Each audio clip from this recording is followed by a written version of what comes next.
So today we're talking about, well, actually, we're catching up. We haven't spoken to each other in a little while, and we're talking about health issues and we're talking about holiday issues and how it all ties into sliding right into 2023. Actually, while we're at it, Happy New Year.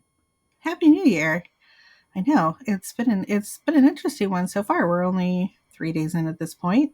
Hmm. But I know like we've kind of slowed down over here a little bit to try to just ease We in. meaning you and Brian.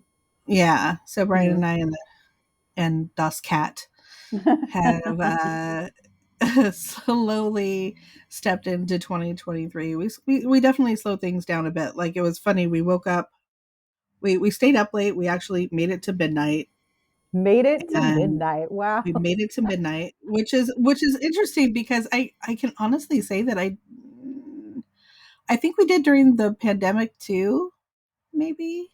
Hmm. I seem to remember at least once making it to midnight during the pandemic, but it was pouring rain here, Yeah. like absolutely pouring, and we were pretty sure that like no fireworks were going to happen or anything like that. And then the neighborhood brigade of diehard firework fiends fired up at midnight. Hmm. And I had this idea that I wanted to go outside and let Mother Nature cleanse me of 2022. So I'm like, I'm going to go out and stand in the rain. And Brian's like, okay. So he came out and stood in the rain with me. We stood outside, arms stretched, letting Mother Nature flow over us there, and watched the competing neighborhoods as like one show and one corner would, kind of give way to another corner. So it was pretty funny. We must have.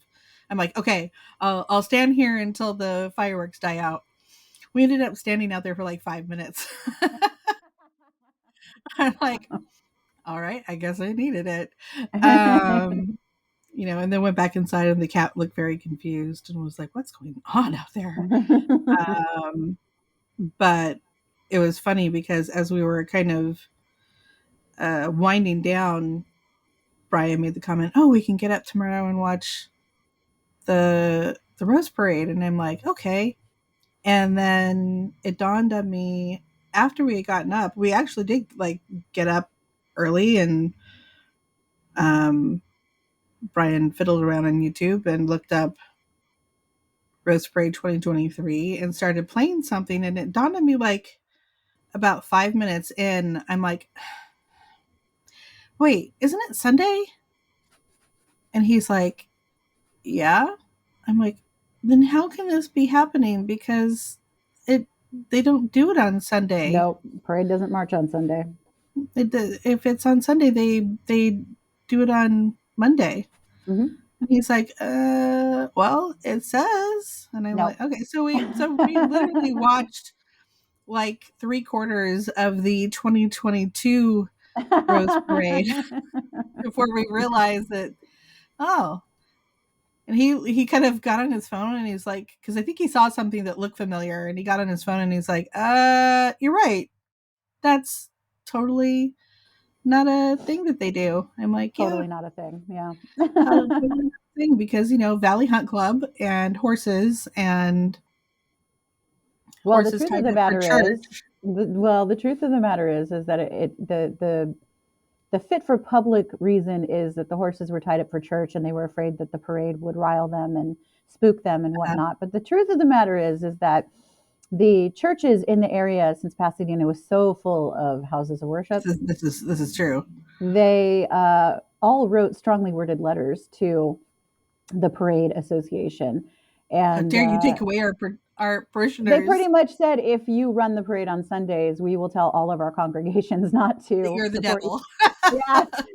Yeah, you can't have God's day. God will not support this. Because Pasadena has a long running history of calling things the devil when they don't like it. Um, Oh, I we love you, mean, Pasadena. We love you, but we love we love you you, for but you. And your But authentic self. your authentic self really doesn't like people to talk about things that you don't like to talk about. Very So, true. Yeah. so there's that. But yeah, so anyway, we ended up watching it yesterday. We got up Mhm. at an appropriate time yesterday to watch it as well, and watched, and I thought it was pretty fitting that basically the theme that we've been picking up on, for a while Turning the now corner. Turning the is corner. yeah, made it into the mainstream, and I'm like, look at that. And the Um, very mainstream, the very traditional mainstream. yeah, yeah. And it was a good parade, like as far as the Rose Parade goes. It's I think if you grow up in Southern California, it's just part of your annual tradition to watch. And like, Uh, not for you? no. 10 It cc's of was I it don't was for care. me. It was always something that we'd normally do, and I have as a child. I was, well, it was forced on me because I didn't have a choice. Hmm. Uh, but I did see it in person one year, and Mm. that was a frightening experience. This from the girl who couldn't last through the circus. Not, there's nothing like getting to Pasadena the day before the parade happens at like, 10, 11 o'clock in the morning, and hauling, finding a place to park where your car's not going to be towed, hauling all your gear in like a little red wagon or something, which means sleeping bags and blankets and pillows and changes of clothes. And it gets cold here.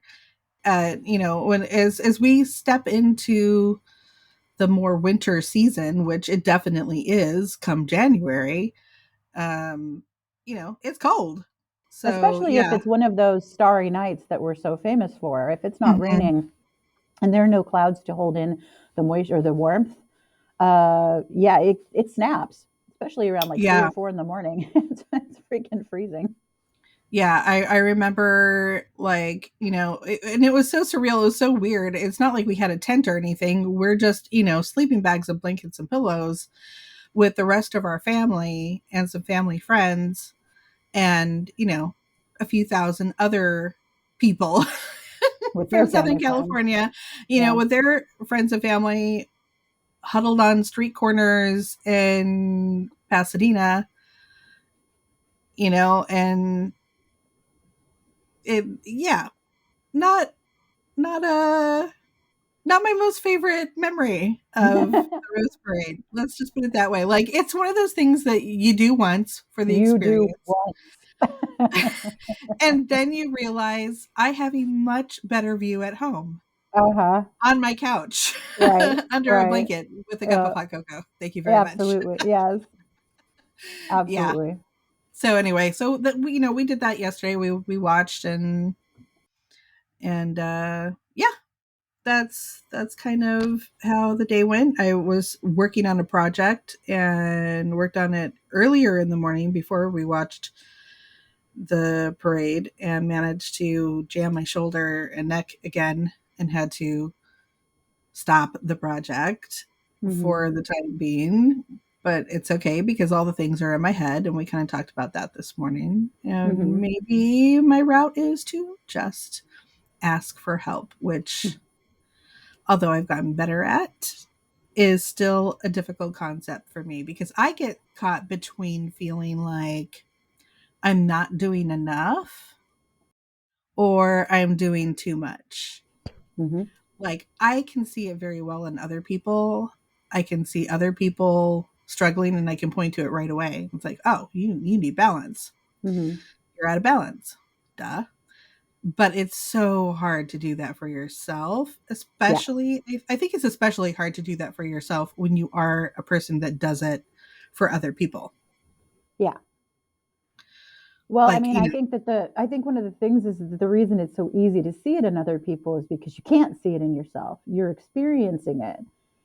true. And so you can identify it in other people instantly because you have enough distance between them and you to be able to see it. But when it's Mhm. all up in your shit, how are you supposed to identify that? It becomes part of this sort of melange of wrongness, of out of balanceness. And you're just like, I know it's here, I can feel it, but I don't know.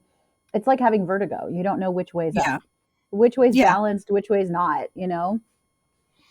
And I can And that makes definitely sense. feel, yeah, I can, I always feel when something it's not like I don't know that things are out of balance. I understand when things are out of balance. It's just more difficult for me to pinpoint for myself how I'm supposed to remedy that.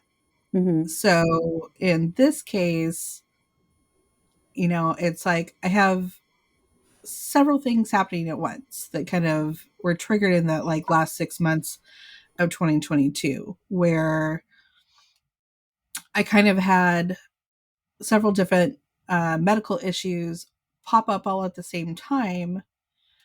And then miraculously, I gained health insurance for the first time in like 7 years. And so I decided, well, that surely isn't a coincidence. So let's go ahead and use that health insurance, and started looking into things. And it's been, it has not been easy, most definitely. It's been um, definitely tied into other lessons of 2022 and lessons previous to 2022. It was definitely rolled into my shadow work of the last year, and digging out those like kind of deep, deep roots. Like imagine, the tree on the corner that's been, buckling up the sidewalk for years, and you're finally taking the steps to take it out, but the root ball is such that it's not an easy let's just lift the concrete and pull it out sort of a deal. It's wound around other pipes, and that's what it feels like. It feels It's a like tangle. It's a really deeply I've rooted really tangle. been digging out like the deep, deep, deep roots. Right. So, that's been like the shoulder and the neck. Um, I found out about a month ago that I have macular degeneration in my left eye. So I have lost a significant amount of vision in my left eye.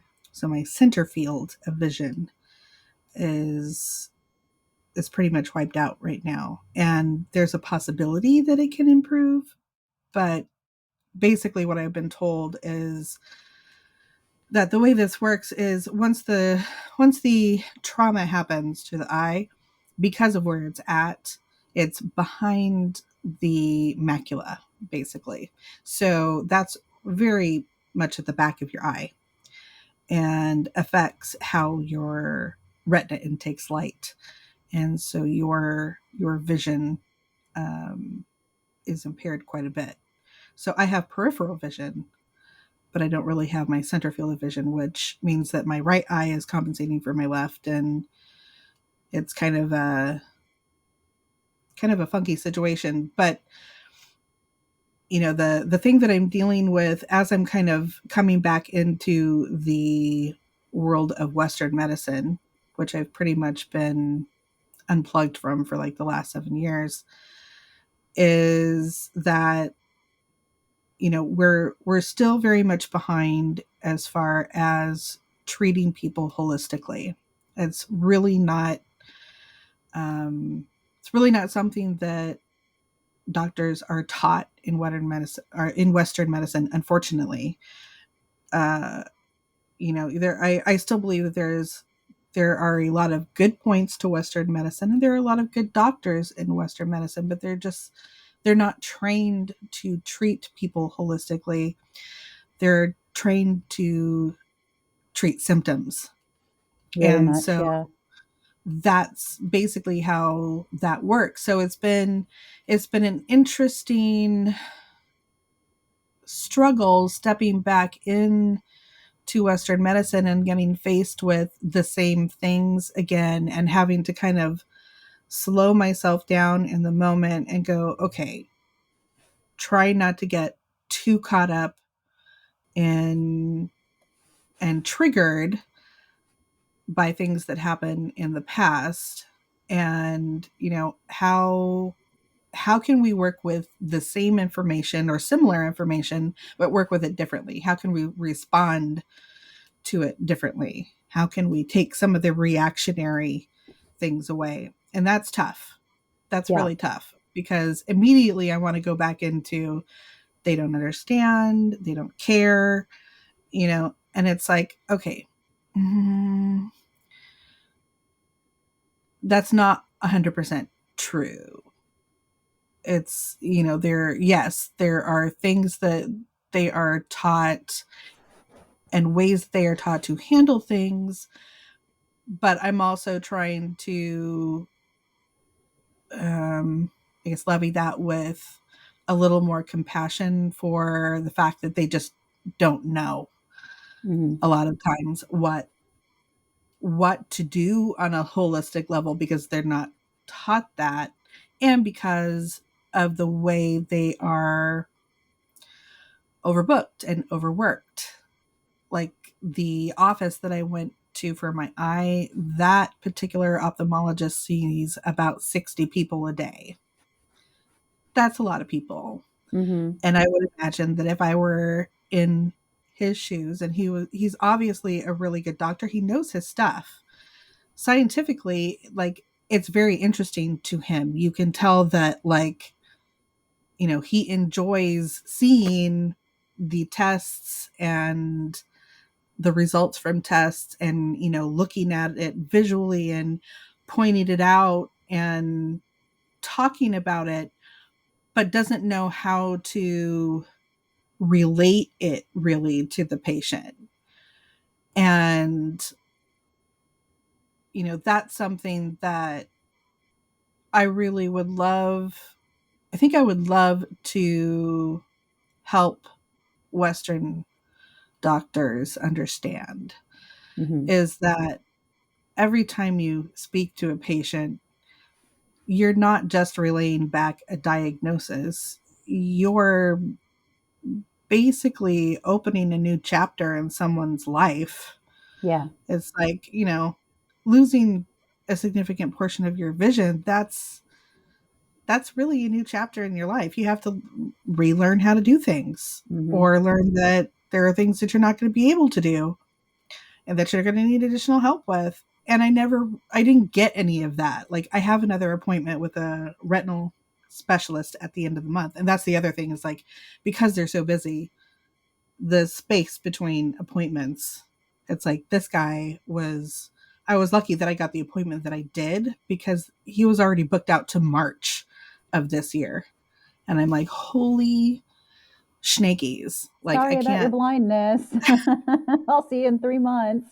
sorry you're blind. I'll see you in 3 months. Whoops. Um like right now I'm waiting to see my endocrinologist. So I don't have an appointment with her until February. Hmm. And I'm like, I don't want to wait. I don't want to Hmm. wait. But it's pretty much, that's what I can do. So there's that link between, okay, how much do I do on my own? And then how much do I allow the doctor to do? And what do I find to fill the gap in between? So the focus is for me the last several months, the focus has really been on me. And like, it's weird because sometimes I feel like I'm not seen, but sometimes I feel like I don't want to be seen. Seen or sane? Seen, Okay. it's like, Yeah. Like you're invisible. yeah, Hmm. sometimes I feel like I would rather be invisible than the center of attention, especially when the attention seems to be, the handing out of diagnosis. It's like, Yeah, right. Can I escape this room, please? I would really Yeah. rather not be here for this. Thanks. Um, like it was interesting to me the day that I got the diagnosis for my eye. It was interesting because I basically talking about going in blind. I really had no idea at that point what was happening.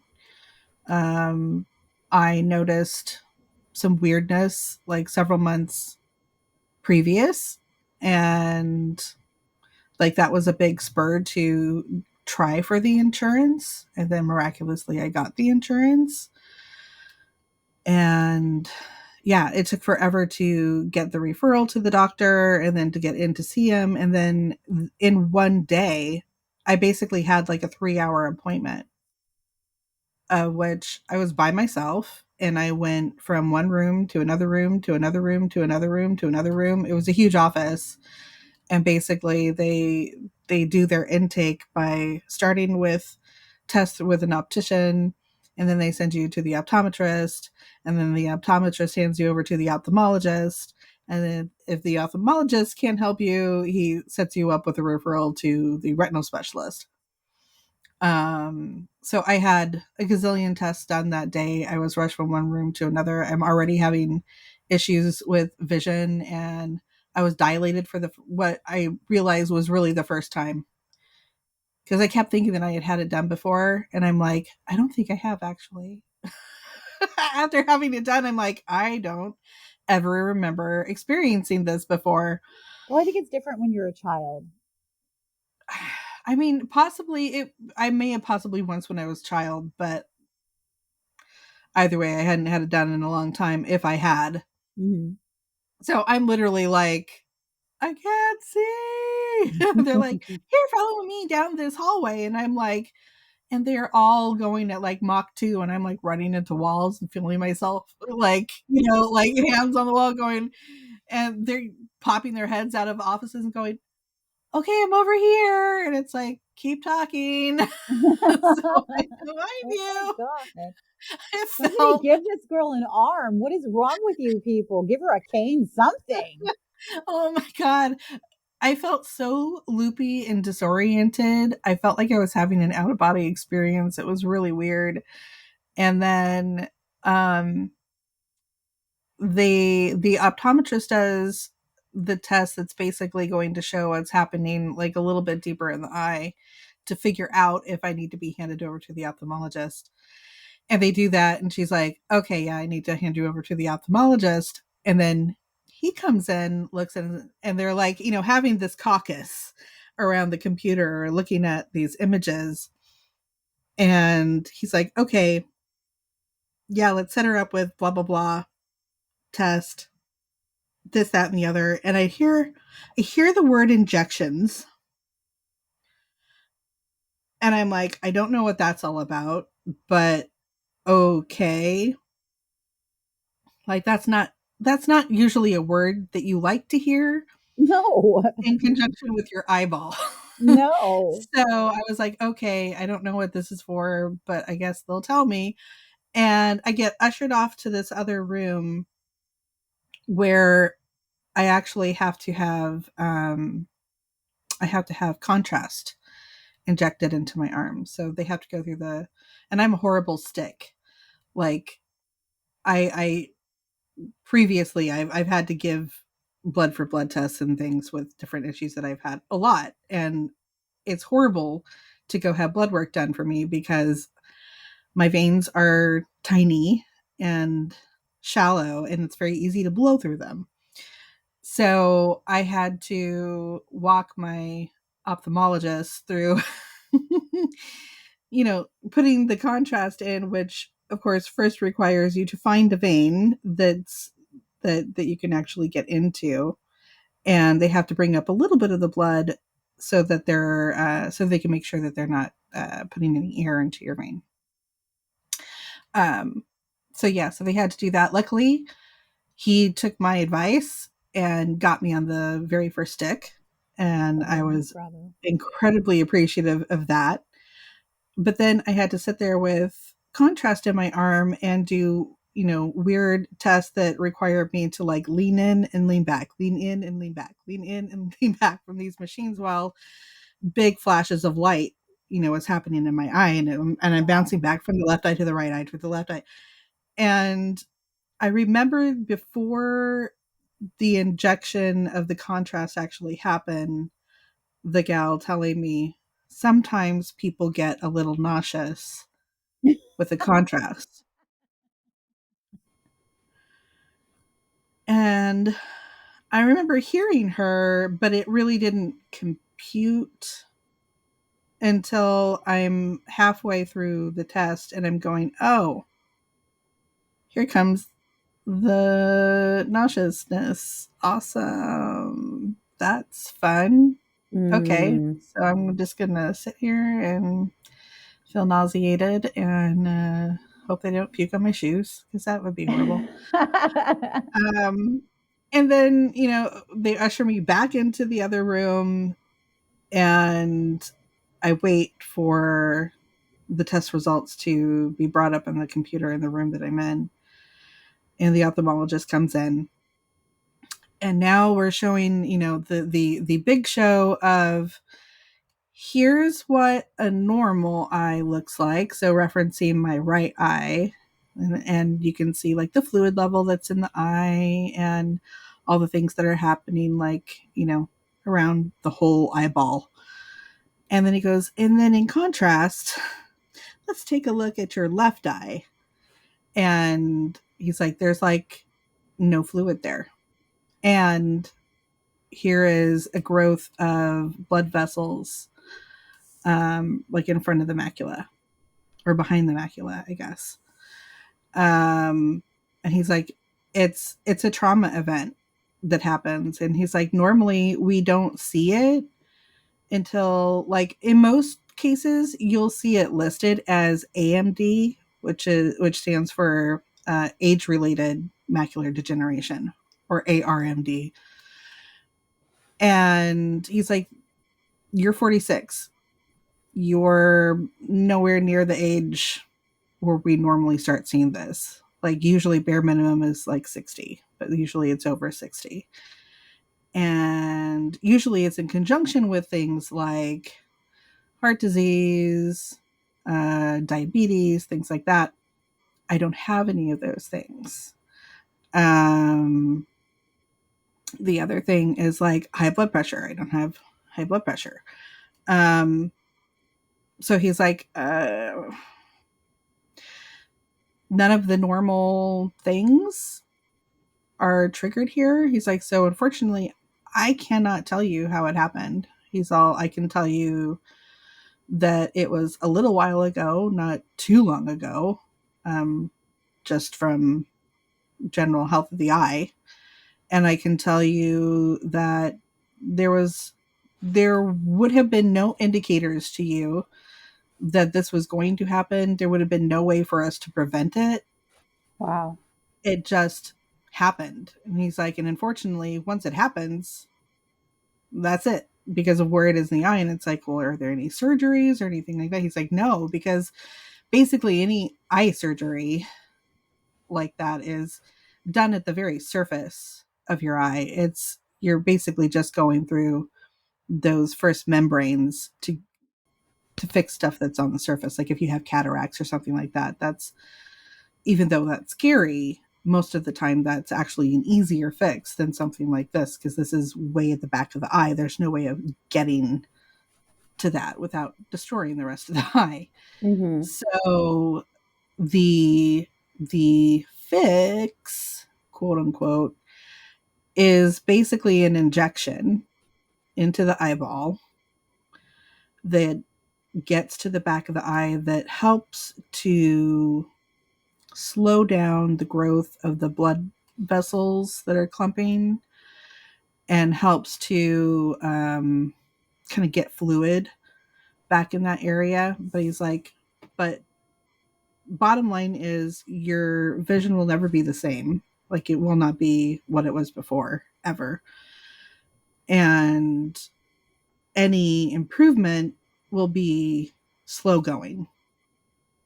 And that's kind of what I was left with even though Mhm. I had, like, I remember asking a few questions and he kind of like blew through some very like fluff answers, but I was, you know, the processing, like the minute he said, "Hey, you have permanent vision loss," it was like, and things slowed way down, and all of a sudden, all of his words sounded like gobbledygook.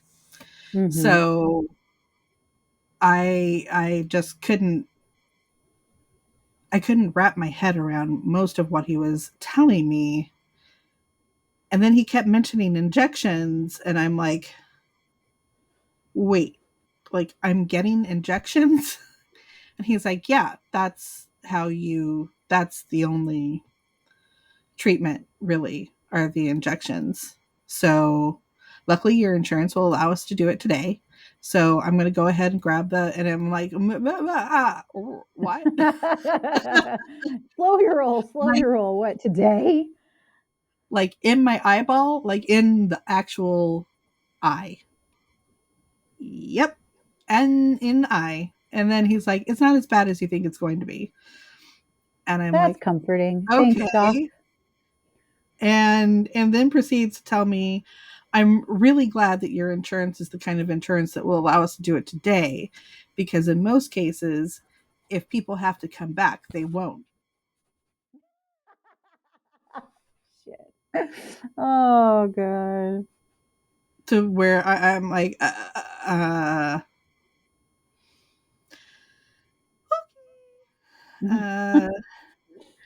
I guess I'm getting an injection in my eyeball. That doesn't sound fun at all. And he starts like explaining his process to me, but this man speaks kind of like the oh man, the little tiny cars, the Matchbox cars. Remember the guy in the commercials when we were kids that used to speak like super fast about the Oh, yeah, micro yeah, yeah. machines? Yeah, the fast talker. The fast talker guy? Yeah. Yeah, this doctor totally talks like that guy when Oh he's my trying to gosh. explain something, and I'm like, ah. It's like, here, fill out these forms. So, and I'm like, here's the other thing. They keep asking me to fill out forms, and I'm like, I already can't see very well. And then you're asking me to fill shit out. My eyes are dilated at this point. I have Uh-huh. blue eyes. So, under fluorescent lighting in a doctor's office with the like blinder little shields on, trying to like sign shit. And then I have like the contrast thing going on, and like all this stuff has been shoved in my eyes and lights and flashing and blah.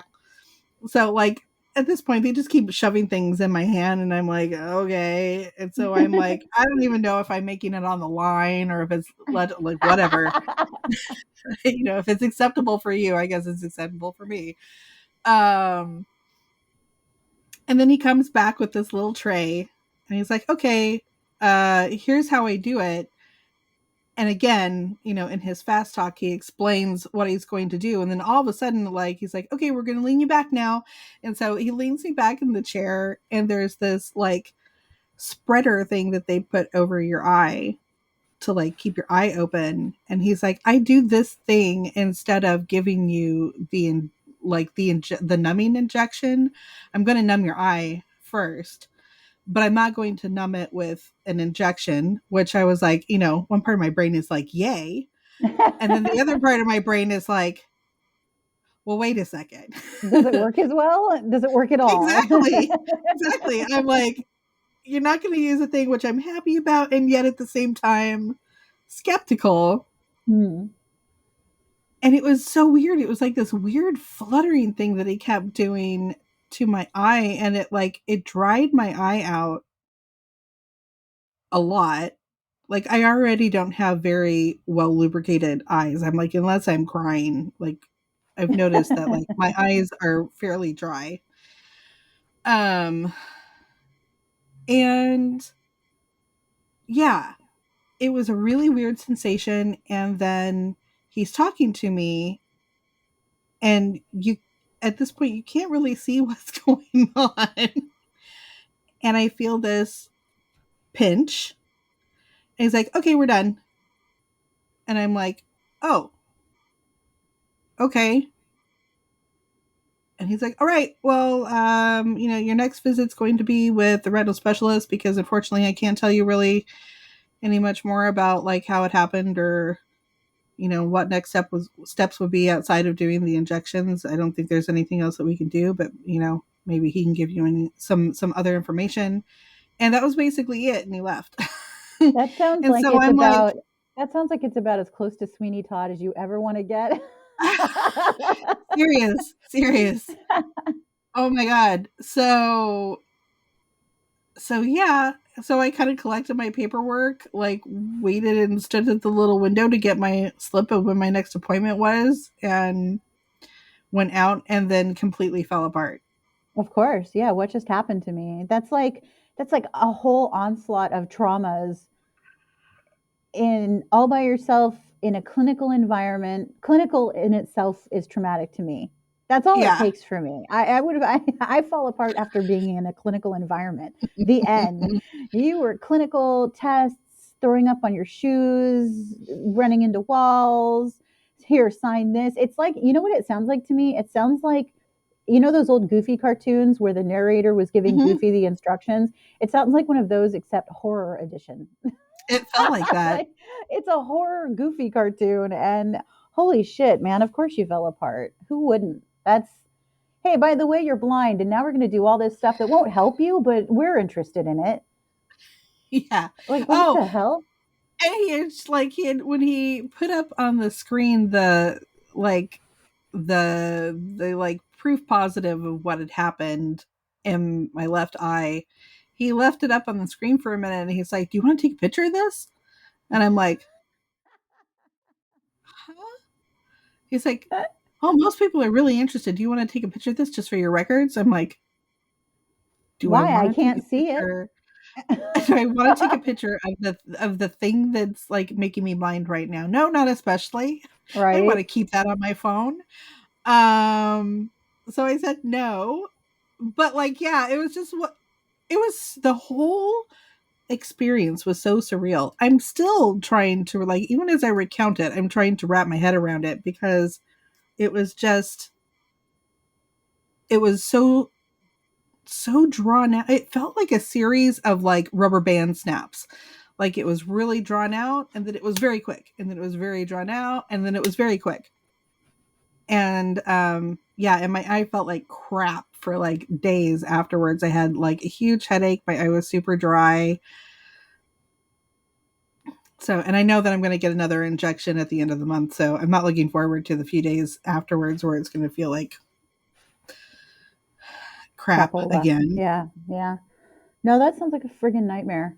And the thing that adds to the nightmare and maybe makes it, I'm not sure if it actually helps or hurts more, is the inevitable dissociation that a surreal experience like that is going to cause. Because what's happening is your environment is reflecting back to you something that is so dissonant with your actual personal experience of it, Hmm. that there's it just how do you even begin to process something like that when your environment is like, all right, we'll come down this hall, blind person who can't see, with it we're not acknowledging is blind, who we just made blinder.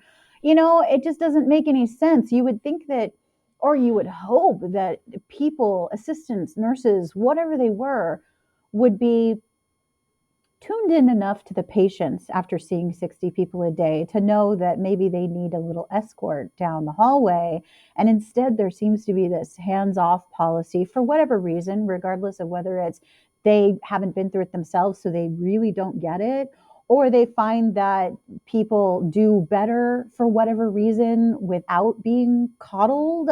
I don't know what the story is behind it, but it just seems that needs were going unmet in that situation. The first thing that I thought of as I was going through it was, like, and of course my parents are now in their 70s, and so I can kind of relate it to them, but I was really thinking of my grandparents. Like I remembered like going with my grandparents to like doctor's visits occasionally, and it was like I feel I feel bad for these elderly people, especially those who may not have anybody to, go with them or be with them.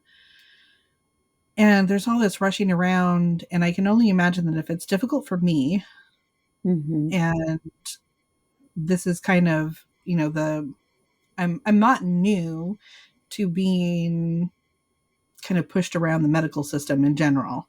Like this is something that I've kind of grown up with most of my life. So I'm used to it on one hand, but also in another sense, it still makes me sad. It makes me angry.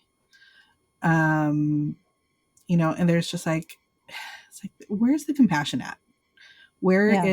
Where's the compassion? Where's the teaching at? It's like you just expect people to accept whatever it is that you tell them with no real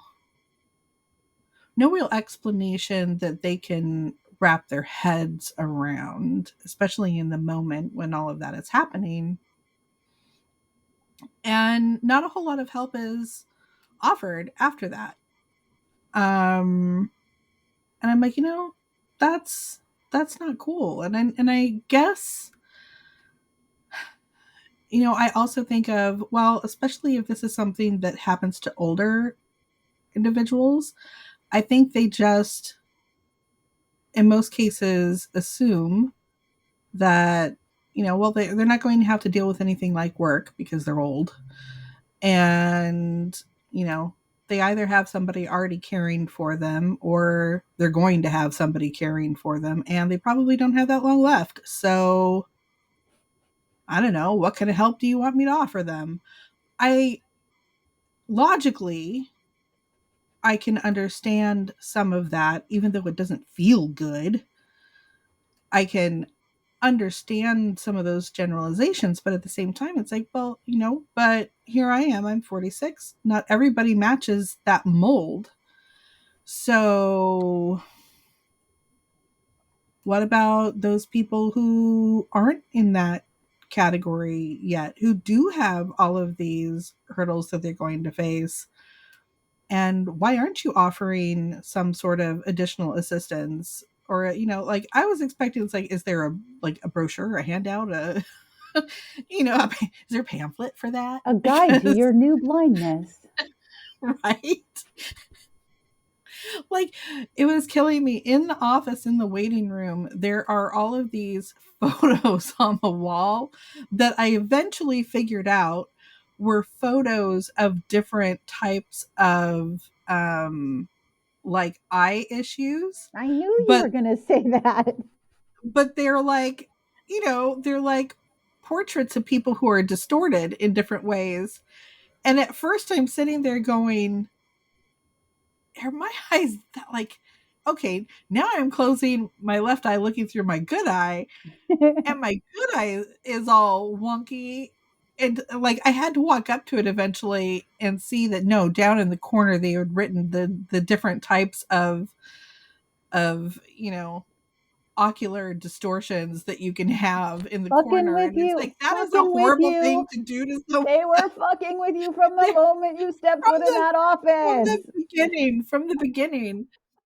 And then of course walking out, and after some of the wave of, overwhelm set in, and I kind of got to have my moment of, crying and all the other stuff. It was like, now of course my spiritual curiosity is piqued, and it's like, okay, so what does this relate to spiritually? It's like, well, I have a whole hell of a lot of left side stuff going on, which is Everything's on the left definitely side. maternal stuff. And so, I started working on that, and we talked about some of that in the last episode. Um, but, also the implications of, well, what does it mean to have, like, what does it mean to have your physical vision taken away? It's like, well, and a lot of times your physical accuracy is removed in order to have a more spiritual accuracy enhanced.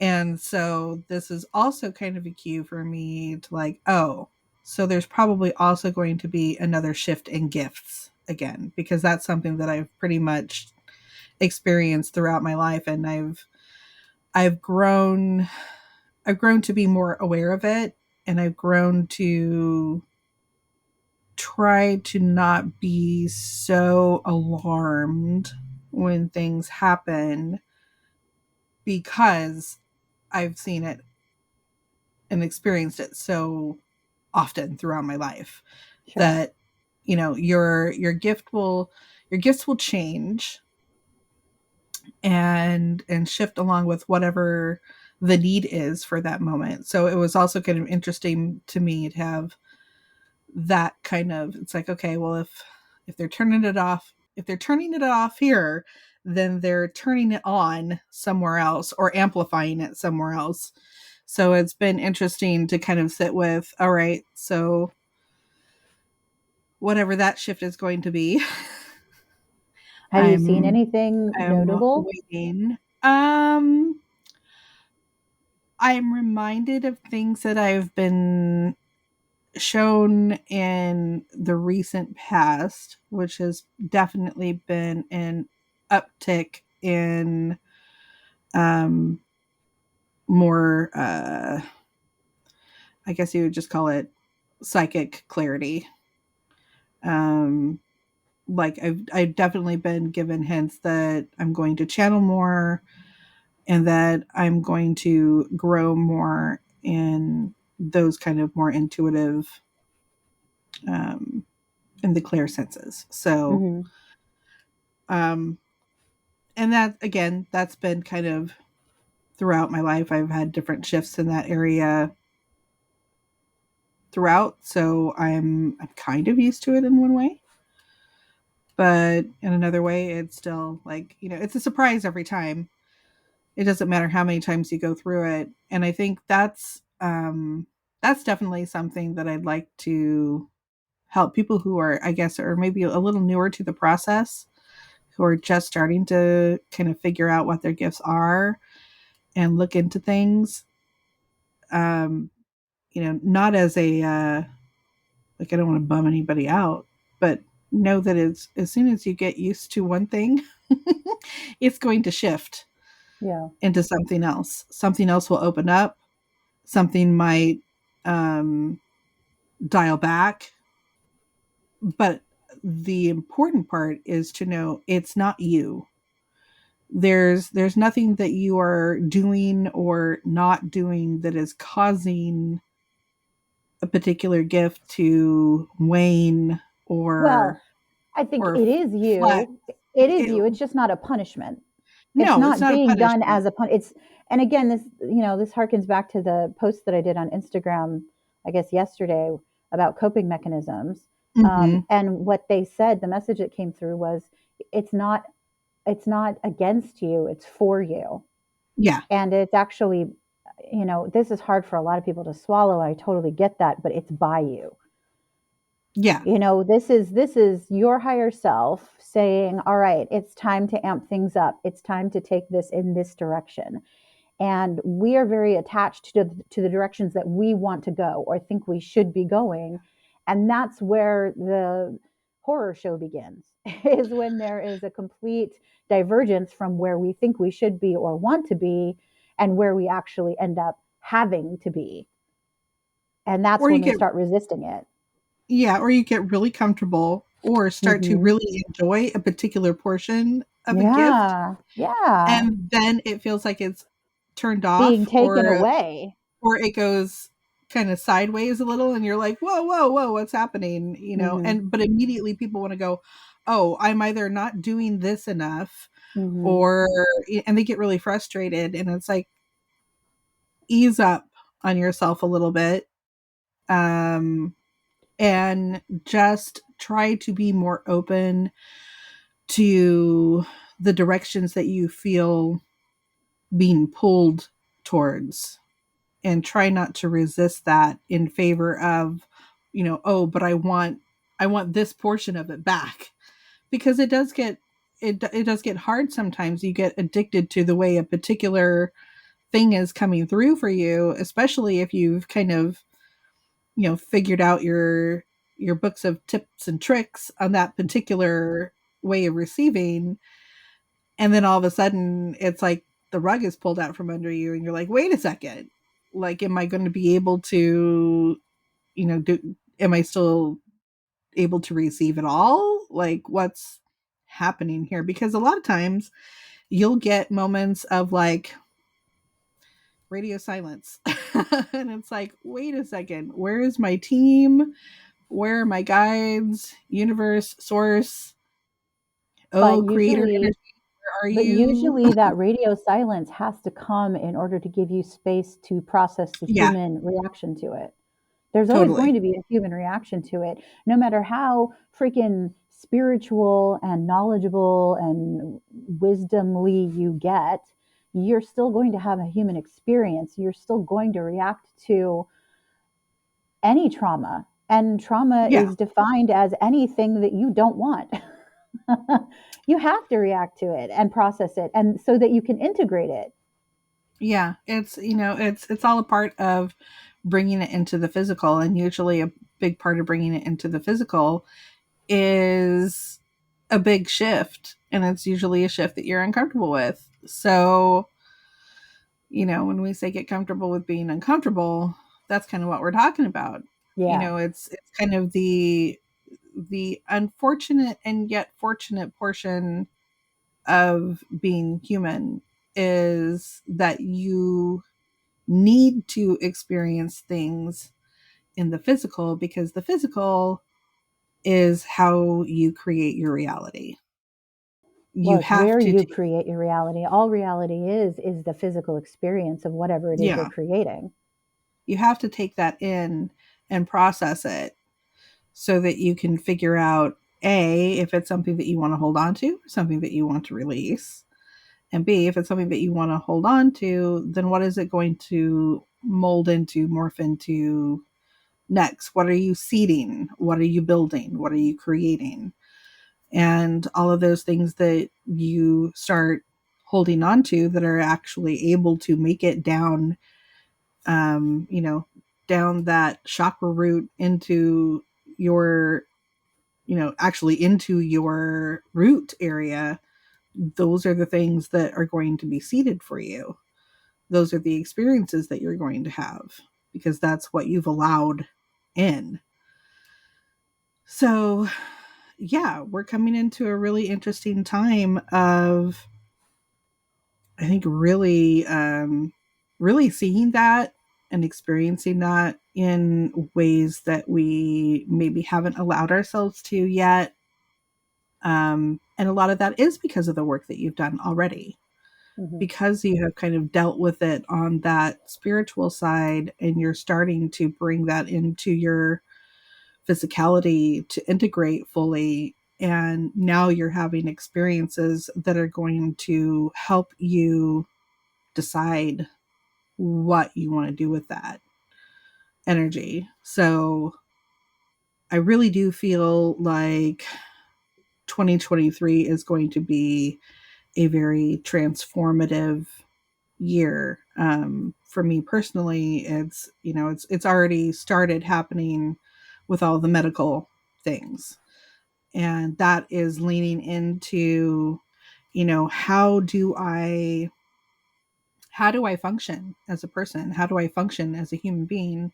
How have I functioned in the past, and how do I want and need to function in the future to allow the parts of me that need to expand and grow and shift and change and become something new? How do I make space for that to happen? And right now, the message is very much that I need help. Yeah. I need I need to learn how to. work with others and express myself to others in ways that I haven't because I've been so used to just picking up the ball and running with it, Mhm. instead of passing it to someone else to make the better play. Yeah. To use that kind of analogy of a sport that I have absolutely really no foundation in or love for at all. But it seemed appropriate. Yeah. Uh, you know, that's it's a very new process for me to like be okay with handing that over because in some ways it's still like there's still leftovers from the trauma of not having kids. So every creation feels like I'm birthing something. And so it kind of feels like I'm handing my child over to someone else to raise. And I'm like, but I just got it. Like, I want to dress it up cute and play with it and mold it and shape it into, this new life. And yet the universe is clearly telling me, hey, you can't handle that all on your own. Remember, it takes a village. Well, and more than So, you can't, what if you're not supposed to?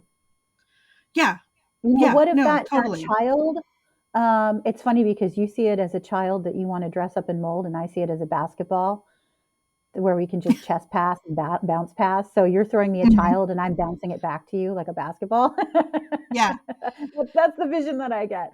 But, Well, and sometimes that's what it feels like. It's like, who is going to care for this as much as I am? And so that's uh-huh. kind of where the ego gets involved and says, well, you have to do it all yourself because who else is going to love that thing as much as you And are? again Nobody's going and to do again, it that's like you that's the are. point. That's the point Yeah. of forcing it out of your hands, helicopter Mhm. mom. Yeah. Someone has to give it space to grow. Someone has to infuse it with a different kind of energy because it is very likely for all of us that if we are the only ones fostering the growth of something, we will smother it, thinking Yeah. that we're doing a good thing. Well, and again, in my head, it's not that hard to convince me because I also see, well, this is a bridge to unity.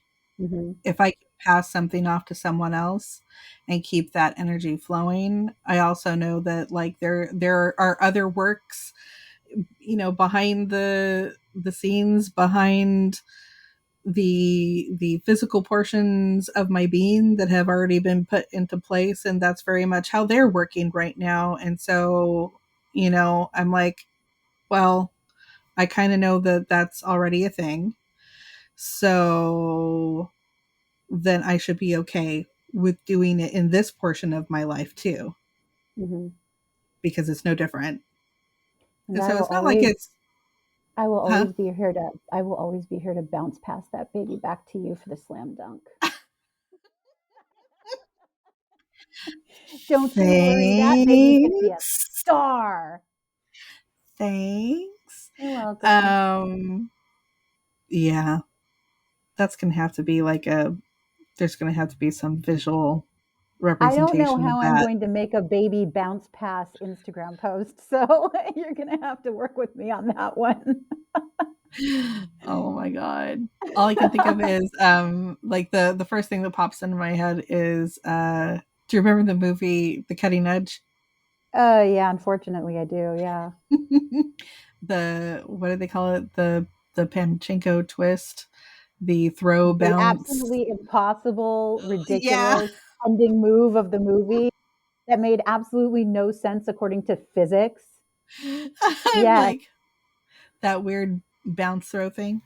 Ugh. Um yeah, that's all I could think of.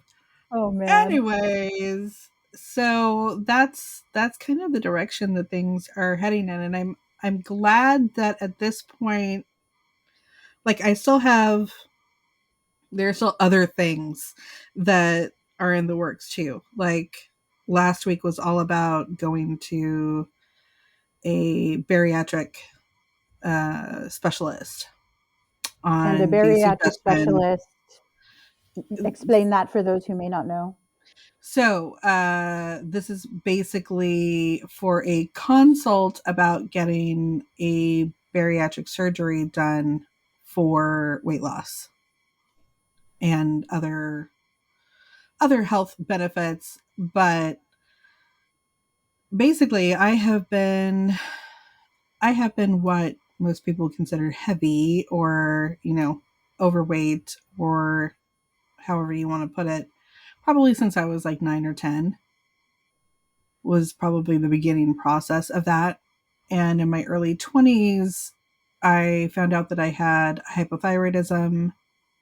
In my late 30s, I was finally diagnosed with Hashimoto's, which is uh, basically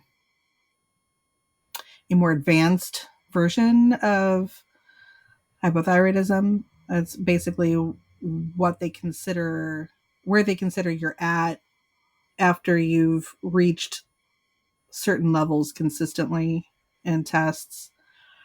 Um, it causes a lot of complications. It causes a lot of autoimmune issues to kind of snowball, things like PCOS. And um, for women, it really causes a lot of issues because you're really messing with your hormones and your metabolic rates. So, you'll have a lot of things like high cholesterol, and you'll have a lot of people who have things like hypothyroidism and PCOS, endometriosis, things like that are kind of at that pre diabetic level, like stuck at that like high side of normal. Um, pretty much for the rest of their lives, unless they happen to be the lucky ones who have a medication that works well for them, which I really did not. Like, I went on metformin when I was first diagnosed and really didn't do well on it at all. So had to be taken off of it. So like that was not really a good option for me. And I did not do well with most of the thyroid medication either. And the last time I found a medication that was really good, unfortunately, right around the time that the pandemic started, the medication became unavailable.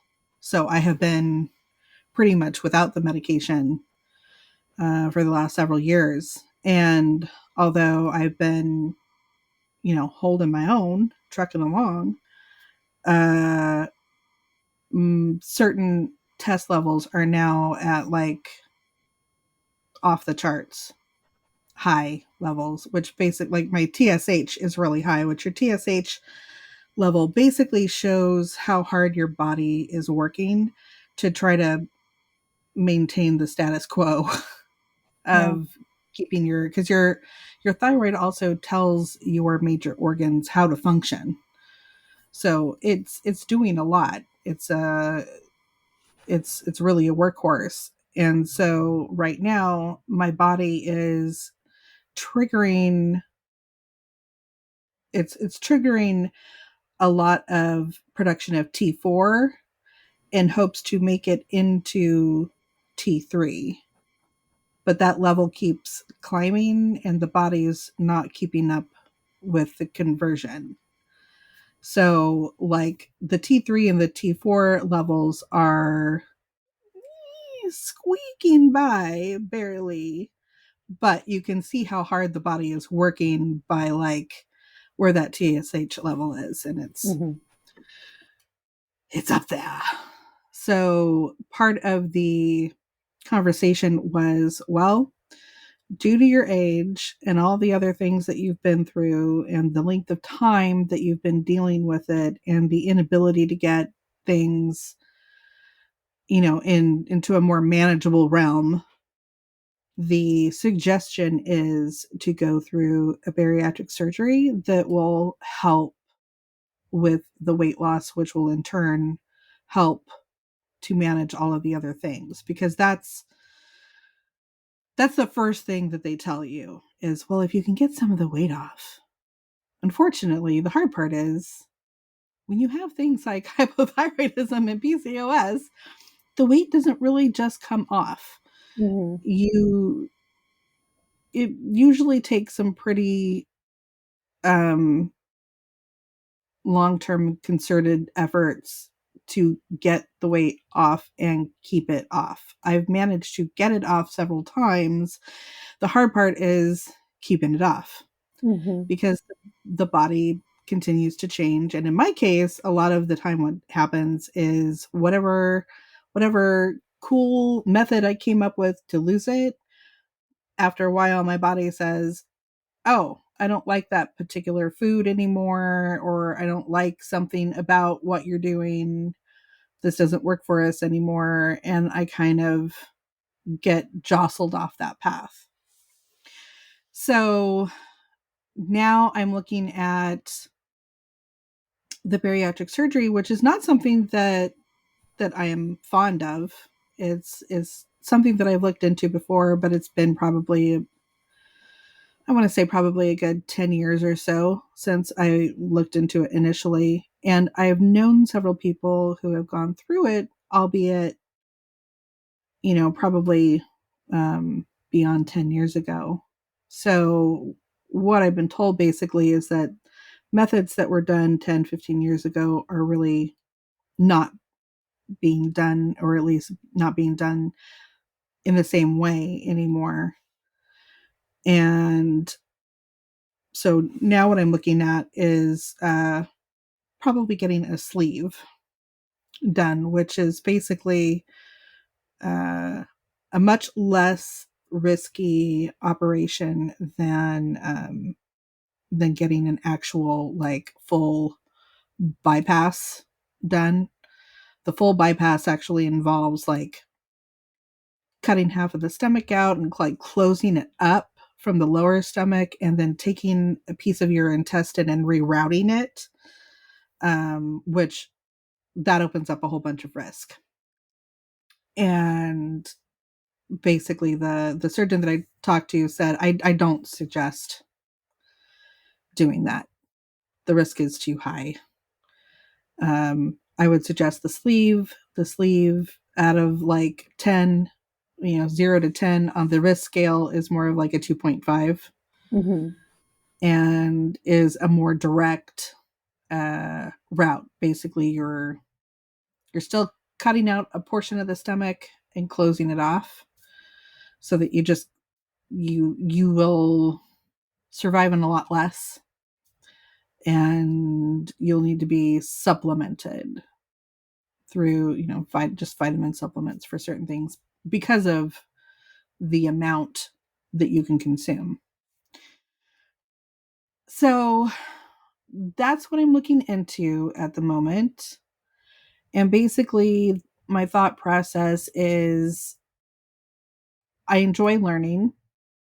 And so I don't mind going through the process as a learning process. I still have the option to opt out and not actually have the surgery if that's something that I feel like I just don't want to do.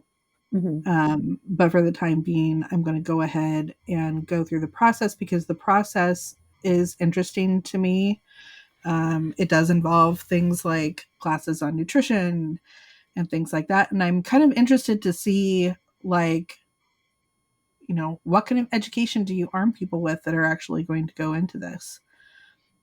I'd like to know. If it's something that I can benefit from, awesome. Part of me is skeptical that they actually give you enough information.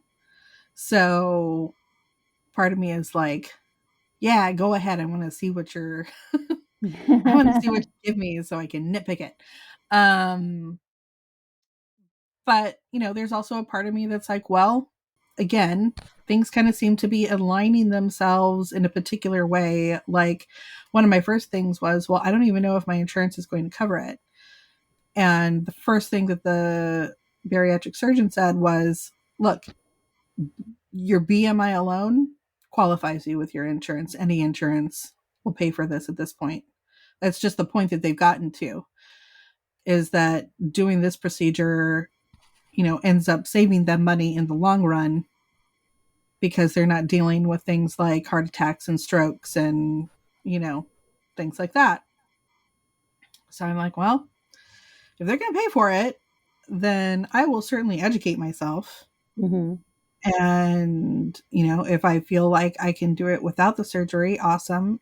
If I feel like going forward with the surgery, then after the surgery is done, I think he said the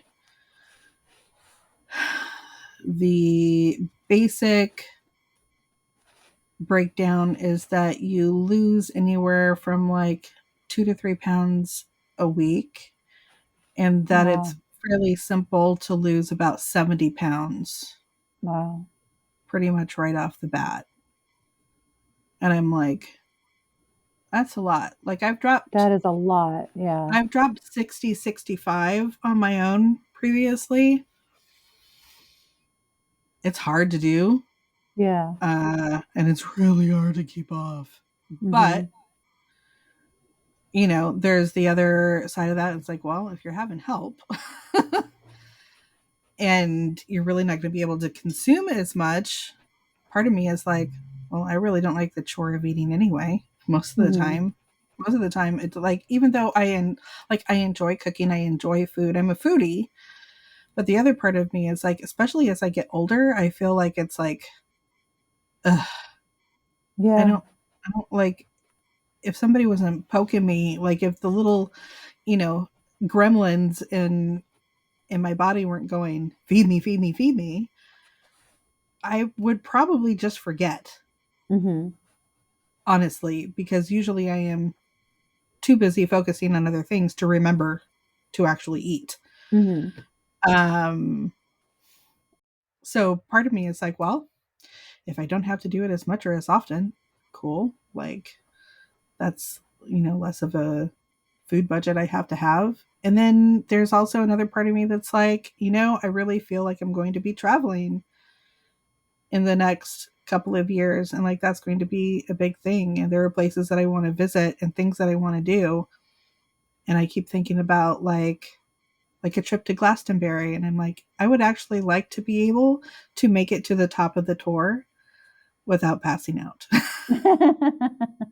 And so if this gives me the opportunity to get in a physical condition to where I can actually go and participate in some of the things that I would like to participate in before I'm a little old lady, cool. Mhm. Like I can get behind that. But yeah, it's kind of when I step back from everything, I'm like, wow, this is quite a process.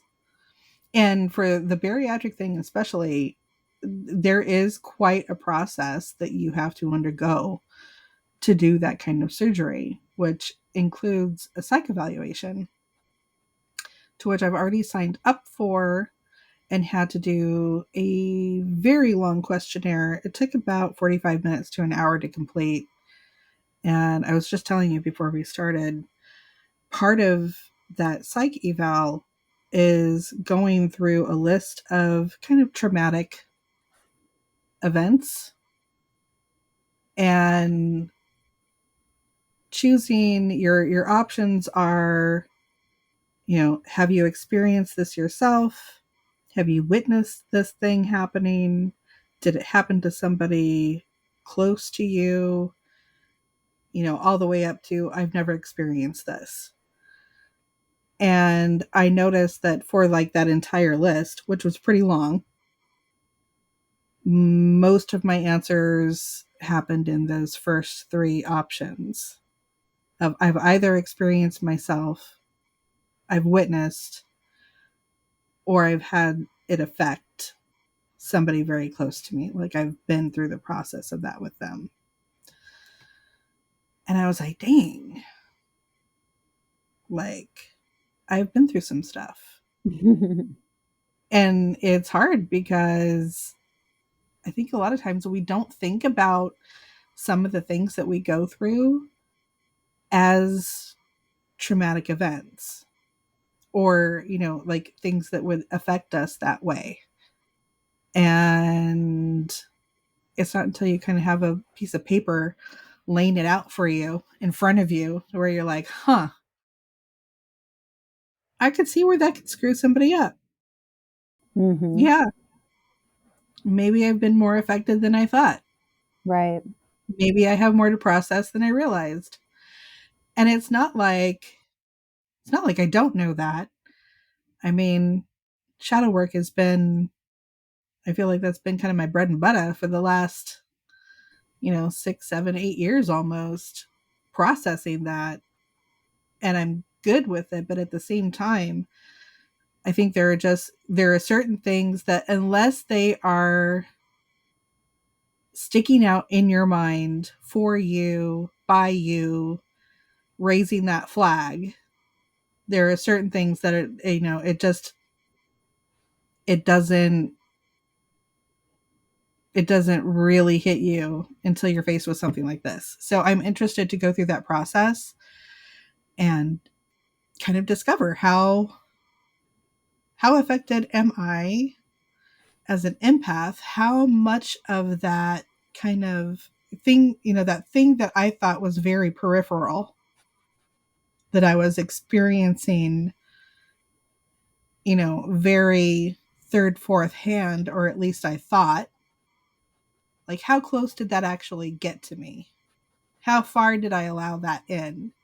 How much Mhm. of that residue am I holding on to, like unknowingly? Mhm. So yeah, I'm kind of interested to see where that portion of this particular journey will kind of land for me. Yeah. I mean, Yeah. talk about a new chapter. New chapter Mhm. indeed. That's a lot. Mhm. Yeah. So, yeah, there's a lot going on and there's still a lot to process and work through.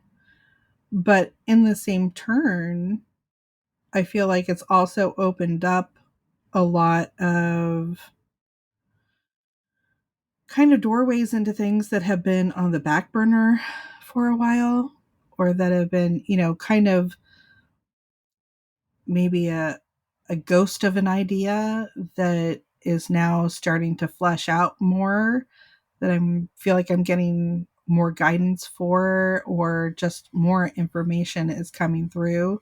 So I'm also excited for those projects What's brewing that and stewing. that are very much brewing and stewing, and I feel like are actually going to come online pretty quick.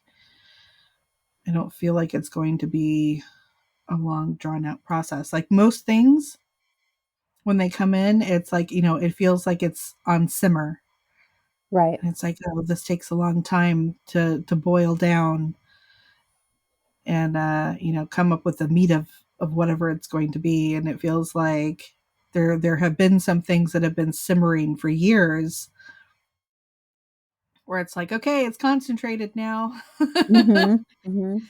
Make your sauce. It's Right. like, okay, Yeah. all right, Well, ready and to, that's what yeah, they've been saying to me. I mean, I think I've been saying for the past couple of shows that the guides are like January, February, January, February, and I'm like, how big is this January, February thing? Is it like is it physical manifestation January and February, or is it you'll see the path January and February, and they're just it's mum's the word. They just keep January, February, and I'm like, fine, fine, fine, fine. And for the most part, I'm just given into the process. It's not even an ironic or sarcastic fine. It's just a okay, whatever. Like I'm just along for the ride at this point. The yeah, thing that I'm working on right now is not getting in my own way. Sounds really yeah, and simple, but it's kind of one of the hardest things to do is not well, get and in your own way. I think that's really the task for all of us right now is to not get in our own way. Um, and it's been funny because like everywhere I look, the message is the same message. Like we've been getting the same thing, and as I look to other people that we follow, or that we talk to, the message is the same. The issues are all kind of like in the same the same stroke of work, and the even though the situations might be different, it's the same feel. Mhm. The I feel sort of stuck, but I feel like I'm revving my engines, and I feel like something big is going to happen, but I'm not sure exactly what it is. And I feel overwhelmed and I feel tired, but I also feel energized. And, like I have all of these conflicting things happening, but it feels like something is starting to open up. I just don't know what. Mhm. We've heard that over and over and over again. And, I understand it. I understand it. It's just where we are on a whole as a collective. Um, so many things are coming up for kind of it's like a fresh take, a new look, a different outcome, a, this thing that once felt really important doesn't feel as important anymore. Or, this thing which felt very heavy doesn't feel as heavy, even though it's still something that's very much staring me in the face. It doesn't feel like it's either such a huge burden or like it's a big monster, Mhm. you know, lurking in the shadows waiting to jump out and get me. It's just a thing that I need to be aware of and work through. Mhm. So all of that's interesting to me. And Yeah. I'm Well, still in for that space me, of like not really understanding why I'm not freaking out. I'm less in that space. I think there is a certain level of acceptance that we've Yeah. achieved. Um, the message that's been sort of percolating for me, not really a new message. Again, they're usually the same message over and over, but it's the way in which it is trickling in, the way I'm Mm-hmm. processing it, the way I think Mm-hmm. it's an integration. That's what it is. And I'm starting to really integrate the fact that, and it speaks back to something that used to happen to me all the time when I was younger, having people that were maybe slightly older than me feeling they were very organized and mature, and these were things that they were praising themselves about. But for some reason, there was always a conflict between the way I did things and the way they did things, because my take on things was always much more playful and was always considerably less serious. Not that I wasn't Mm-hmm. taking things serious, but I just didn't see the need to be so serious about executing things. And they took that as a sign of immaturity. They took it as a sign of um, irresponsibility. And I realize now that it comes from a very deep belief, I'd even say an understanding that everything about this life we're living is just busy work. No matter how important you think something is, at the end of the day, it's really just busy work. What do you want to busy yourself with? Or Yeah. what are you being called to busy yourself with? Because either way, it's what you want to busy yourself with, regardless of whether a human you wants it, a part of you wants it. A Yeah. part of you wants this experience in some way, shape, or form, not so that you can suffer. It's not, I'm not saying, hey, you're inviting these things in to make yourself miserable, even though kind of sort of you are, because it's through that making yourself miserable that you get uncomfortable, and when you get uncomfortable you start doing things and taking action and experimenting and taking risks that you wouldn't otherwise take. And that's the Yeah. point of everything we go through. So whatever you're manifesting in this world, even if it's the most important medical find that saves humanity, it's still busy work, because this entire life we're living is basically just an experiment. And I just feel very almost cradled in that perspective, where Yeah. I'm no longer applying such dire meaning to everything that happens. It's just, oh, I'm being moved in this direction. I'm literally like seaweed at this point. I'm seaweed in the current. Like, which way Yeah. is the current flowing? I guess I'll go that way. It's colder over here. I don't like it. Can I go back to where it's sunnier, where the water's warmer? I'd rather have these fish around me than these fish. Can we move in the other direction? How do I get back there? Everything is a figuring out at this point of what feels better. And what feels Yeah. better at this point is not necessarily what feels more comfortable. True. Very true. Um, hmm.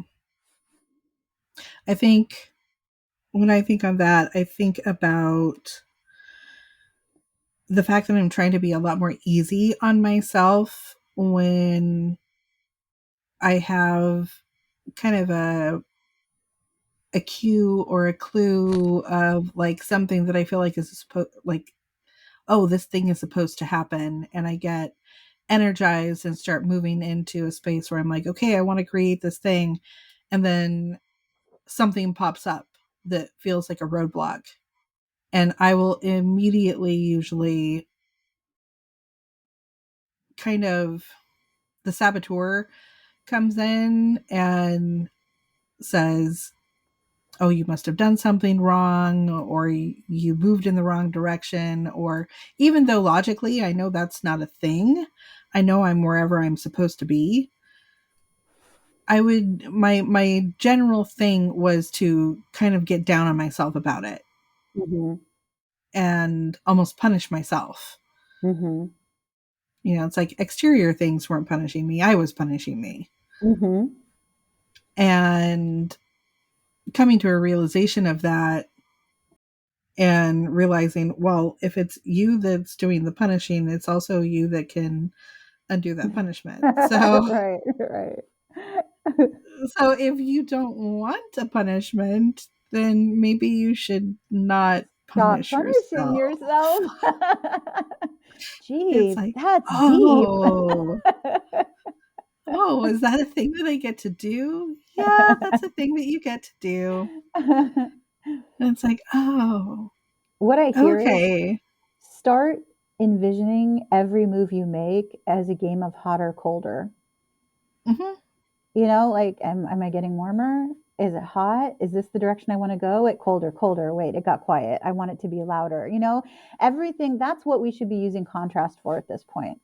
Hmm. If you're still using contrast as your master, if you're still looking at contrast as reward and Show me punishment, the yeah, way. then try to move to a space where contrast is hotter, colder, warmer, cooler. How do I, where are the nuances in that? Where do I move towards something I like more? Because once you can identify what you want, then the nuances of what you want are what feels better, what feels worse, what feels good. And learning that, just because it feels better, does it feel better because it gives you relief in that moment? Or are you actually doing future you a favor by making that decision? Right. And I have it's so funny. I have like a half vision of an old movie in my head, and I have a feeling it might be like an Indiana Jones movie or a spoof on an Indiana Jones movie. And I see a guy with a sword, and he's being, it's like, oh, you know, whatever, God or spirit or whatever, guide my sword. Actually, maybe even be from Okay, Princess that's Bride. not Indiana Jones. It's it actually may be from Princess Bride, and Oh, he like stumbles, and oh man, is it? I think it's Mandy Patinkin's character is like stumbling with the sword, and it's like, guide me, and then the sword runs into like a wall or something. And of course, there's that moment of like, I've just poured all of my everything into this and asked for guidance, and I get, bounced off a wall. And he kind of like big sigh, collapses like into something, and that's the surrender. And Mhm. when he collapses into something, he presses something that starts a chain reaction that opens, that like does the big reveal. It's like, but Uh-huh. it's Yeah. not until he like is completely deflated and like crumbles and leans into something because he doesn't feel supported anymore, that him doing that action of complete release finally opens the door that he's been waiting for, and it's like, Right. oh, it was right here. Right, right, right. And like, and that's what it feels like sometimes, is that, oh, but I just poured everything into it and I'm asking and I'm not getting anything, and you run me into this wall. And it's like, yeah, stop trying to control where it's like, because I'm fighting you for the sword. Let it go. Right. Just let it go. Yeah, I'm really, really done with putting all my effort into something and then having it not pan out. Yeah. If something's going to not pan out, A, I'd like to find out before I put all my effort into it, please. And B, um, I've made a pact with myself that when something doesn't pan out, instead of feeling defeated, I'm going to feel defeated, and then I'm going to take another look at it and reevaluate and Yeah. say, all right, so it didn't work out that way. What is this telling me? Where is it pointing me? Where am I Yeah. headed now as a result of this? Because the one thing that I'm absolutely 100% sure of is that we're not going to stop moving until we're dead, and I'm not dead yet. So clearly, there's somewhere for me to go. Yeah. Clearly, I'm still here for a friggin' reason. So show me the reason. Yeah, or or looking at a situation that maybe didn't pan out the way that you thought it was going to, and just saying, well, what parts of this did I really like? Like, what did I enjoy? What did I not enjoy? Okay, so let's use that as the foundation to move forward. Hmm. Let's just take the parts that we liked and shift the parts that didn't work for us. So, and I think with most things, it's a process. I forget sometimes how long or how many things I had to go through to get to where I am now. And, I can appreciate that process when I turn around and spend the time to look at it. But I get frustrated when, when things don't go snap, snap, snap. I think it's hard sometimes because sometimes I can really visualize it. Like, I can see the finished product and I'm like, come on, finished product. Like, I already see it. It's already there. Let's make it happen. And it's like, okay, but first we have to start here. It's like, first you have to grow the tree, then you have to pick the fruit, Well, then and you I have think to take, and it's like, the part of the puzzle that's come in for me regarding that specifically is that yes, because that's always been an issue for me. I have these amazing finished products in my head. I see exactly how they would work. I see exactly how they'd be successful. I see exactly how to market them. It's getting there that I've been mm, completely stymied by. And what the guides are telling me is the reason that you are seeing the finished product that way is to tell you what journey you need to go on to refine yourself in order to be in alignment with manifesting each step of the journey towards that finished product. I always thought of it as manifesting the finished product. yeah, No, the journey is designed to manifest a you that is capable of manifesting the final product. yeah. That's the part that I never got before. That's the whole busy work thing that I've been thinking about is it doesn't matter whether or not you get to that finished product. It matters whether or not you get to the you that you came here to be.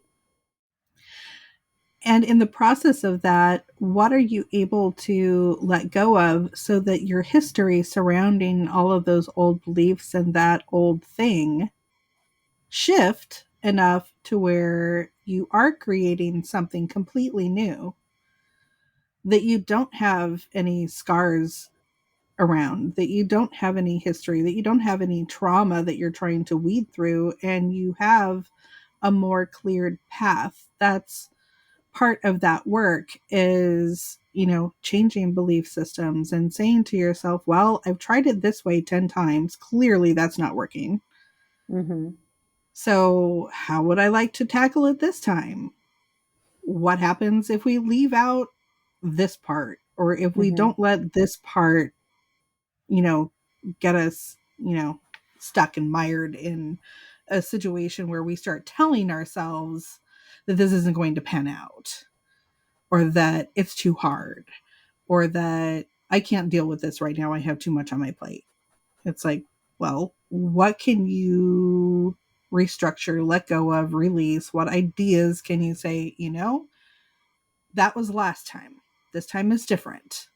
Let's let that be over there, and let's this be something new. Wow. Okay, so what I heard in my head while you were saying that is, where are your fresh eyes? Mm.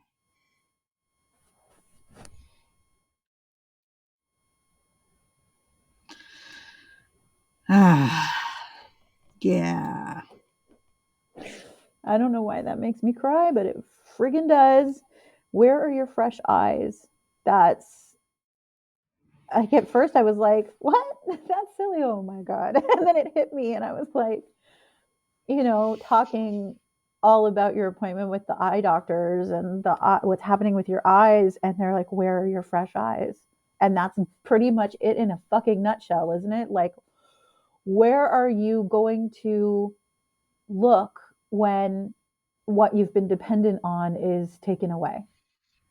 How is I mean, nothing can take you in a more in a newer direction than that. And my immediate thought is the solar plexus, that I have to trust myself.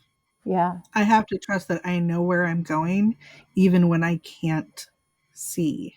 And can you trust yourself enough to the point where you are able to open up your vulnerable self to bounce past the baby to someone else? Are you strong enough in your own belief in yourself to realize that it can't be taken from you? It will always come back. Well, at this point, I have no choice, really. But if I know in my heart space that if I want to move forward, I have to trust myself, Yeah. because that's the next step. The next step is to, it's oh, that's funny. And now my inner visions are wafting back and forth between the never ending story and going through the gates and all the Yeah. trials, Yeah. and um oh gosh, Clash of the Titans. Ah! Release the Kraken! It's like, yeah, I have to get past those shadow aspects of myself that have been guarding the gates at the solar plexus and at the sacral and at the root. Those parts of me that have said, you shall not pass with that idea. Right. It's going to fail. Don't even put your energy into it. Right. That have kind of deflated, hopes and dreams. I have to be able to push past that and trust myself and say, look, I've been through this shit like thousands of times, Mhm. and I wouldn't be here if I hadn't made it through. Mhm. So you know? I have to tell you that while you were saying that, the guides were like, the guides pointed out my pen. And the funny thing is that when every time I start a recording with you, of course, I have a pen and paper here to write down ideas for Instagram posts and things I want to talk about and blah, blah, blah, blah, blah.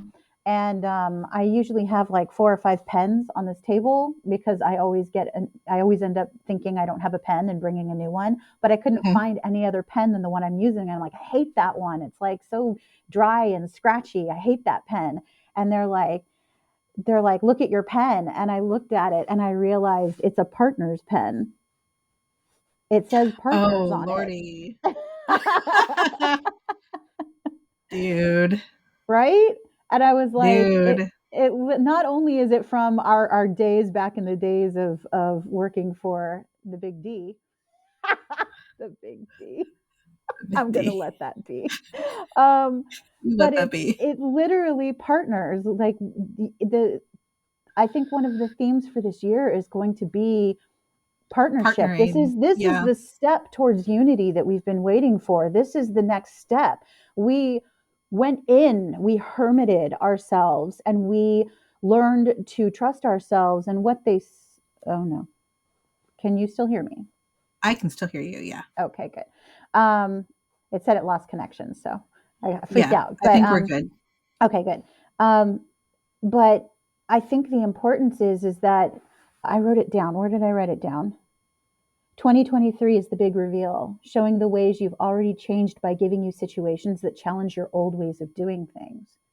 Yeah. So it's the change has already taken place. Can you trust it enough to do the Yeah. things that make you feel vulnerable? Can you test it? Do you trust it enough to test it?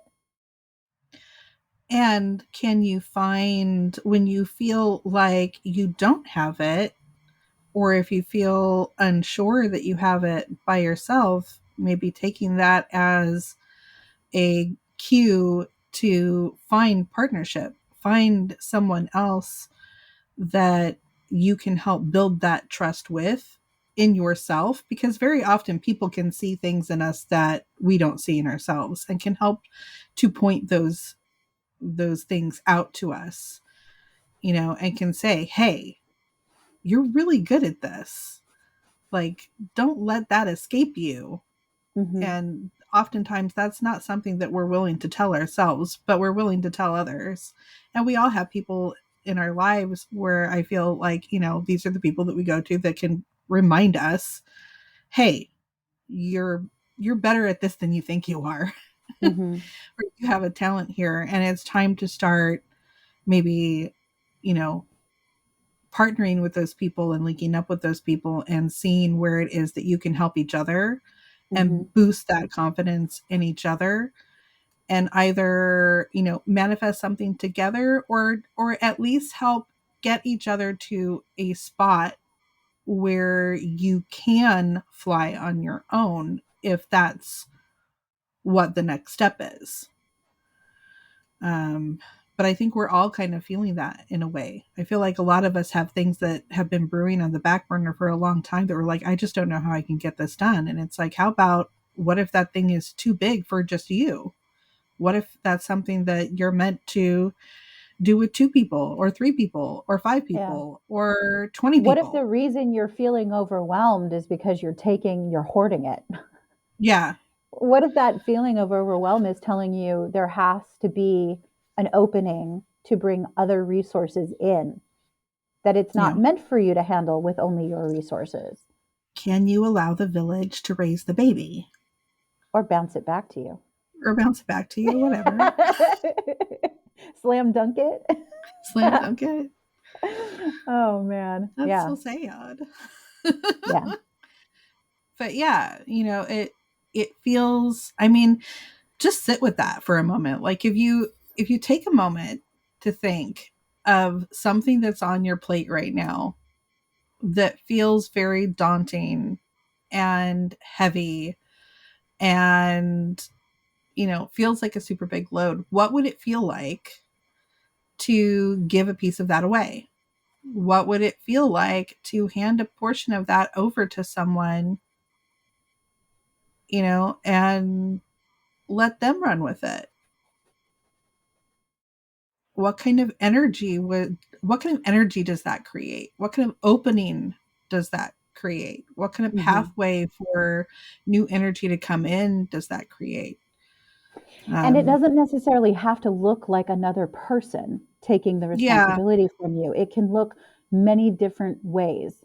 And I think part of the problem that we have with things like asking for help or needing someone to hold our hand is that we're so focused on hand holding, looking like another person coming in to be with you, that we're unable to identify other more nuanced ways where that feeling of relief that hand holding can bring can come in a different form. And of course, that's going Or to look different for everybody. yeah, exactly. And like, so for instance, in the case of like, I've always held the thought of like within the healing community, especially, I think about this and I think of so many people who are trying to take on many jobs and roll it into one to kind of make themselves a one-stop shop, which I think all of us who are kind of in that game have been guilty of at one time or another. Um, but I can also tell you that, like, through that, I've learned that there are just certain people that I would rather hand things off to. Like, do I have knowledge of certain things? Yes. Can I do certain things? Yes. But if I know somebody that I feel like that's their thing, I would much rather hand it over to them or hand somebody else over to them and say, I can do that, but this person, I really trust in this particular area. I really like the way they do it. This is their thing. They have a huge passion for it.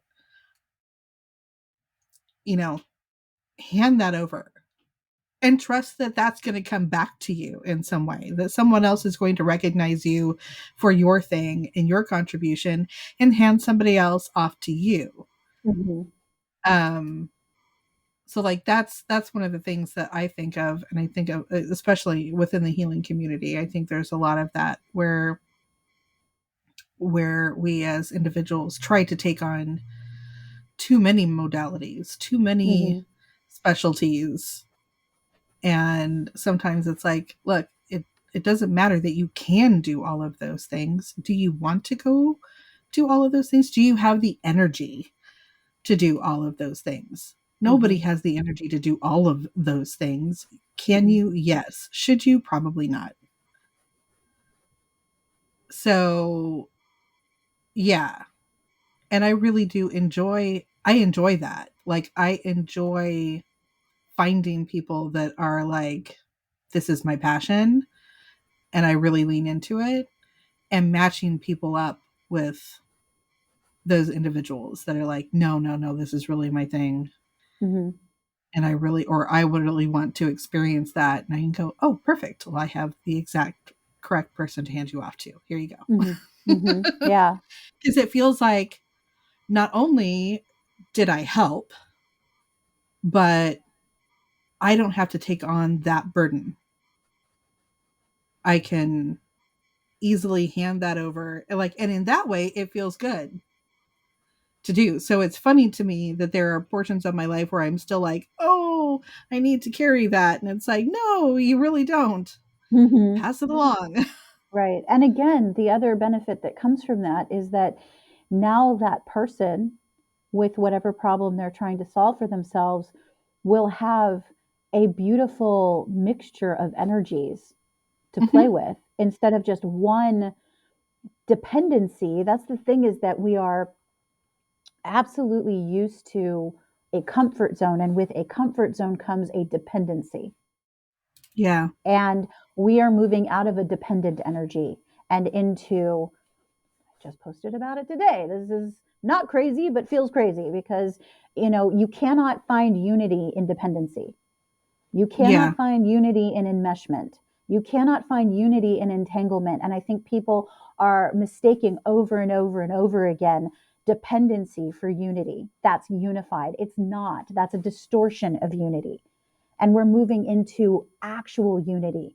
And in order to move into actual unity, we need to play with many different energies. We need to experience many different things. And we need to use all of those things to inform ourselves so that our discernment is sharpened. And as a result of our sharpened discernment, we can make choices on our own behalf. And as a result of making choices on our own behalf, we find freedom and sovereignty as an independent individual, and then are not afraid to reach out to others because we no longer feel like others are a threat or are capable of being a threat, because we Yeah. understand from a soul level that our independence and our sovereignty is ours, and it can only be given away by us. It cannot be taken away. It cannot be compromised anymore. We're no longer in that time. Well, and the importance of you as an individual, and the importance of you as the individual working with and sharing with a greater collective of Hmm. individuals, and kind of crossing those paths. And again, they kind of show me that light weave over the earth grid, Hmm. that's kind of creates that basket, that that you're being cradled in right now, is possible because of what has already come together. And the way that we continue to level that up is by continuing to work that way and find even more ways that we can work that way, not just in the background, but now seeding that into our physical reality by doing that work in our physicality, in the earth project, in what we see in our everyday, making those connections our everyday reality, not just what we're seeing in meditation or receiving in messages. That's one layer, but there are many layers to how this all works. And it's, this is it. The time has come to finally seed those energies into our physical realities, so that it's not just a dream of something that we're doing in the background or something that we've done in a previous lifetime, but something that we're allowing to be for ourselves in the here and now, in the moment. And Hmm. it's hard to shift that way of thinking. It takes time to do that, but I feel like we're at a point where, you know if you can really lay certain things down and just not pick them up anymore, and realize that, just because it was a lesson previously doesn't mean that that's something that you need to continue to carry forward with you over and over again. um that you really can work that way, that you can create space for yourself, and that's really what 2023, I think, is going to be about, is creating your own space and doing that in concert with others, whether it be from, hey, I don't need to, just because I want to create a business, I don't need to design the website and the logo. And, there are other people for that, whose passion is that, and they can pour their energy into it. And then that kind of energy, because, and again, they're showing me, think about, where is your energy at when you take on too many things? There's all of these little aspects that are pulling that energy in these different directions to Hmm. create this thing. And you're not able to give everything 100% of yourself. That's impossible. So put your energy into the piece of it that you're really passionate about, and then hand the other portions over to others who are passionate about that portion. And then every piece is getting 100%. It's coming in from other directions, but that's creating the weave. So instead of Hmm. precariously balancing on your tippy toe on a pole, now you have a net. Now you have a safety net. You've created that weave of energy, that net of energy that can actually support whatever it is that you're trying to create. And trust that you've already met the people, that you already have the connections, that you already know the things that you need to know. Now it's just a matter of realizing the resources that you have and putting them together and letting that flourish. Hmm. That was a lot that just flew out of my face. Well, hopefully someone's out there who needs to hear it. But I think we did Yeah, the thing. I think we did the thing too. Awesome. Well, it was great catching up, Yeah, right? Let's do it again sometime. right? happy 2023, everybody. There's going to be a lot coming down the pike. Already I can So feel it. This is just the yeah, tip of the iceberg. no, this is yeah, this is gonna be a fun year. Let's do it. Yeah. Let's do it. All right, everybody, go out there, have fun, make connections, find your resources, and stay tuned because there's gonna be a lot more to it. And we'll see you next time. Bye.